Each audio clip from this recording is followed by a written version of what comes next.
এমন ভাইরাল ছবিগুলো কিন্তু আপনিও তৈরি করতে পারবেন। তৈরি করে আপনি Instagram, Facebook এগুলোতে আপলোড করতে পারবেন। এগুলো কিভাবে তৈরি করবেন? এর জন্য একটি ব্রাউজারে চলে আসবেন। ব্রাউজারে আসার পর লিখতে হবে কি styler.ai এটা লিখে সার্চ করবেন। সার্চ করলে কিন্তু এই ওয়েবসাইটে চলে আসবে। তো এই ওয়েবসাইটের লিঙ্কটি ডেসক্রিপশন বক্সে দেওয়া থাকবে বা পিন কমেন্টও পাবেন।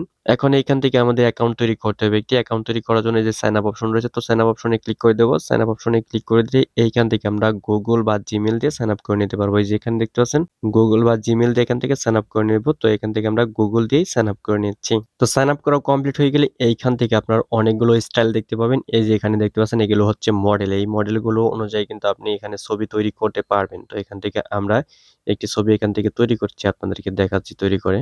তো এই ছবি তৈরি করার জন্য এইখান থেকে নিউ প্রজেক্ট রয়েছে, তো নিউ প্রজেক্টে ক্লিক করে দেবেন।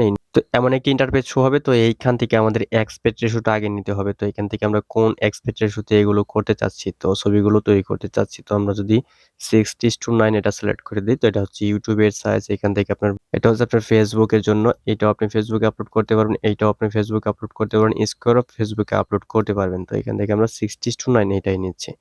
নেওয়ার পর এইখান থেকে জাস্ট এটাকে অ্যাপ্লাই ক্লিক করে দেব। অ্যাপ্লাই ক্লিক করে দেওয়ার পর এইখান থেকে আমাদের দেখতে পাচ্ছেন যে টেক্সট টু ইমেজ রয়েছে, ইনপুট টু ইমেজ রয়েছে। তো এখান থেকে আমরা টেক্সট টু ইমেজে চলে যাব। এরপর এইখান থেকে আমাদের স্টাইল চুজ করতে হবে। তো স্টাইলে চুজ করার পরে এখান থেকে আমাদের যেকোনো একটি স্টাইল আমরা এখান থেকে নিতে পারি। তো আমরা স্টাইলটা চুজ করছি এখান থেকে রিয়েলিস্টিক। তো রিয়েলিস্টিক এর উপর ক্লিক করে দেওয়ার পর এখান থেকে জাস্ট আমাদের এখন ফন্ট দিতে হবে। তো আমরা একটি ফন্ট এখানে দিয়ে দিই। তো এই ফন্ট আমরা এখান থেকে দিয়ে দিচ্ছি। দেওয়ার পর এইখানে ক্লিক করে দেবেন।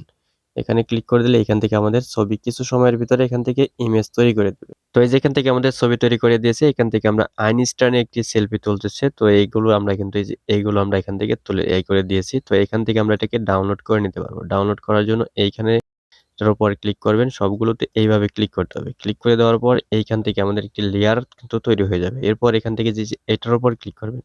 এটার উপর ক্লিক করে দিলে এখান থেকে আমাদের লেয়ার তৈরি হয়ে গেছে। দেখতে পাচ্ছেন? আর এইখান থেকে আমরা এক্সপোর্ট করতে পারবো এখন। তো এখান থেকে আমরা এক্সপোর্ট করে দেই আগে।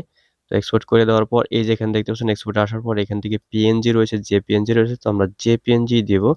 আর এইখান থেকে আমরা 4 সম্পূর্ণ এখান থেকে 1x রয়েছে, তো 1x বা এখান থেকে আপনারা সবগুলোও কিন্তু এখানে দিতে পারেন। তো আমরা এখান থেকে এই এক্সপোর্ট অল লেয়ার এটার উপর ক্লিক করে দিই। এখান থেকে এই যে এক্সপোর্ট 4 পিক এটার উপরে ক্লিক করে দিয়ে এখান থেকে এক্সপোর্ট করে নিচ্ছি। আপাতত এক্সপোর্ট হোক। এখন আমরা এখান থেকে নতুন ২ টি এখান থেকে আরো একটি ছবি তৈরি করব। এজন্য টেক্সট টু স্পেস এটার উপর ক্লিক করব। এটার উপর ক্লিক করে দেওয়ার পর এইখান থেকে আমরা এই ফন্টটিকে চেঞ্জ করে দেব। এই ফন্টটিকে চেঞ্জ করে দেই। ফন্টটিকে চেঞ্জ করে দেওয়ার পর এইখান থেকে আমাদের এই যে এখানে ক্লিক করতে হবে আবারও।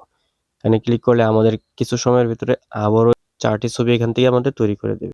দ্বিতীয় যে প্রম্পটটি দিয়েছিলাম সেই প্রম্পটের অনুযায়ী এখানে আমাদের ছবি তৈরি করে দিয়েছে আব্রাহাম লিঙ্কনের। তো এগুলো দিয়ে আমরা এইভাবেই মার্ক করব। মার্ক করে দেওয়ার পর এইখান থেকে আমরা কি এটা সম্পূর্ণ করে দেওয়ার পর এখান থেকে এক্সপোর্টে যাওয়ার পর এইখান থেকে এই একইভাবেই কিন্তু আমরা এখান থেকে আবারও এক্সপোর্ট করে নেব। এই ইমেজগুলো কিন্তু আমরা ফ্রিতে তৈরি করেছি। তো এইখান থেকে আমাদের যে উপরে দেখতে পাচ্ছেন ১৯২ টি এটা হচ্ছে আমাদের ক্রেডিট। তো এইগুলো ক্রেডিটগুলো কিন্তু শেষ হয়ে গেলে আমাদের এখান থেকে আপডেট করে নিতে হবে আবারও।